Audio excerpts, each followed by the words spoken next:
సినిమాయే జీవితంగా ఎందరో కళాకారులు బతుకుతుంటారు. వాళ్ళలో కొందరే బాగుపడ్డారు, మరికొందరు కళాకారులు రోడ్డున పడ్డారు.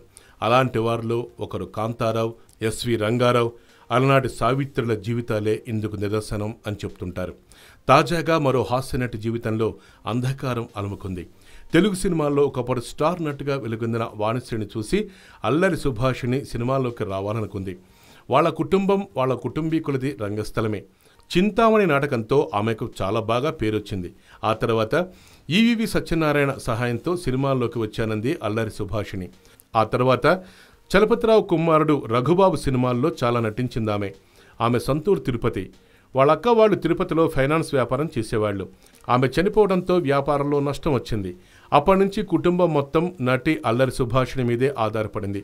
20 ఏళ్ల క్రితమే నటి భర్త చనిపోవడంతో హైదరాబాదులో ఒక ఆయన దగ్గర సెటిల్ అయ్యారు. ఆయన నమ్ముకొని హైదరాబాద్ వస్తే మోసం చేసి వెళ్ళిపోయాడు. ప్రతి చోట మోసపోవటం సుభాషిణికి వీక్నెస్ అయిపోయింది. ఆ వీక్నెస్ నరాల వీక్నెస్గా మారి క్యాన్సర్ వచ్చిందట ఆ నటికి. టెన్షన్స్ వల్లే తనకు క్యాన్సర్ అటాక్ అయిందని డాక్టర్లు చెప్పారట. 3 సంవత్సరాల నుంచి అనారోగ్యంగా ఉన్నట్లు చెప్పుకొచ్చింది. క్యాన్సర్ వ్యాధి ప్రథమ దశలో ఉందని, ఆపరేషన్ చేస్తే తగ్గిపోతుందని డాక్టర్లు చెప్పారట. ఈ ఆపరేషన్ కోసం 5 లక్షలు ఖర్చవుతుందని డాక్టర్లు తెలిపారట. సుభాషిణి స్నేహితులు ఆసుపత్రికి వచ్చి కొంతమేర సాయం చేశారు.